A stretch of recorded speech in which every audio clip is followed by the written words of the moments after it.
Hello, it's Bishop Walsh here on Wednesday, January 24th. And I know it doesn't look like it, but this is out here behind where I live in the 100-acre woods. And this is the beginning of the Sturgeon River.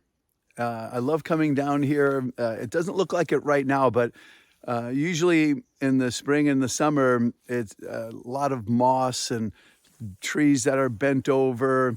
And you could see how the mud kind of forms a bit like a swampy area here. And then it just trickles. It begins very slowly to form into the river. And then it goes north and becomes one of the fastest moving rivers in upper northern or the lower peninsula. So, and people kayak and raft and all kinds of things on it. But it starts right here.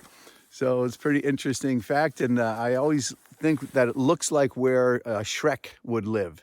This kind of area down here, just beautiful nature here in the woods behind the residence. So the few things that I'd like to reflect on with you this week is today's obviously the Mass of Reparation for our Diocese of Gaylord.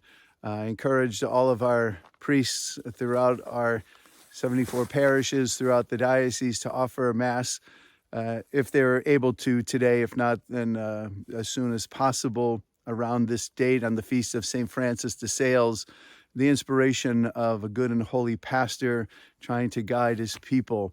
The Mass of Reparation basically simply means to repair wounded hearts, and we're praying for the victim survivors of sexual abuse, especially those affiliated with the report that was issued here for the Diocese of Gaylord about clergy sexual abuse, but for all people who experience abuse, and also for our Lord's heart to repair the woundedness of his heart for our sinfulness. So it's a sense of not that we perhaps are the ones who have committed those sins, but we as a people of faith have belief in the power of God to allow the grace of the Mass to so move us and to so have the effect to help others in their woundedness.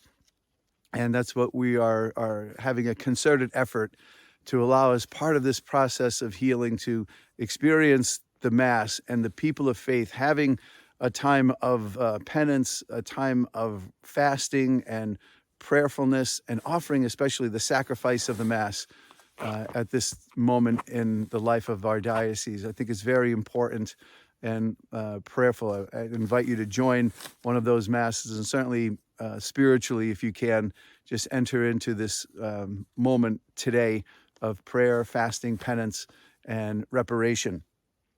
So just other follow-ups regarding the AG report.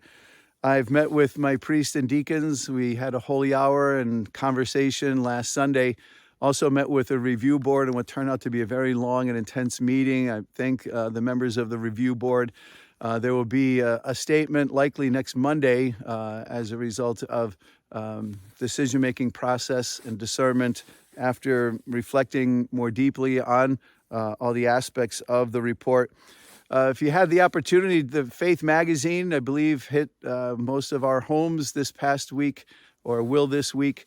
And that issue is dedicated to the AG report, and there's hopefully a framing, an understanding that will be helpful to us in a follow-up to the AG report. There's also listening sessions that I've scheduled throughout the diocese. I won't be able to personally be at the ones in the north, although there's two scheduled, one in Sheboygan and one in Onaway. But then I'll be at the ones in Alpena, Traverse City, and in West Branch. We invite anyone who has concerns or questions or would like to just come and express themselves to come to one of those listening sessions scheduled throughout the diocese. And so those are just some of the ways that we've tried to follow up. Briefly now, also coming up, I'll be tomorrow in Petoskey for the Knights of Columbus Polish sausage dinner, and I'll look forward to a good meal there. The Catholic Human Services Board meeting, and I'll be meeting to discuss Hispanic ministry on Friday with Sylvia, our director. Sunday, there's a Diocesan Knights of Columbus meeting that had been rescheduled from a time previously when it was canceled because of weather.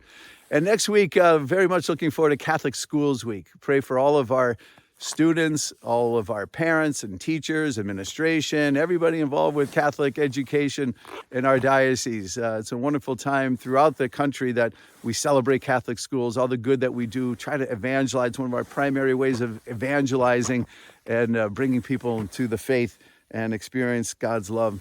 A few random things. I met with members of Rachel's Vineyard team. That is a post-abortion healing ministry all throughout the country and internationally, but they host a retreat in April, so I encourage people to look into that. We'll be having more information to come about that. And I got my first snowmobile ride in, knocked that off my bucket list, thanks to Joe and Tony Swatowski. Had a wonderful time last weekend zipping around on a snowmobile. So anyway, our prayer and our gratitude to God are offered today, offering ourselves in reparation for the sins of sexual abuse. And God bless you.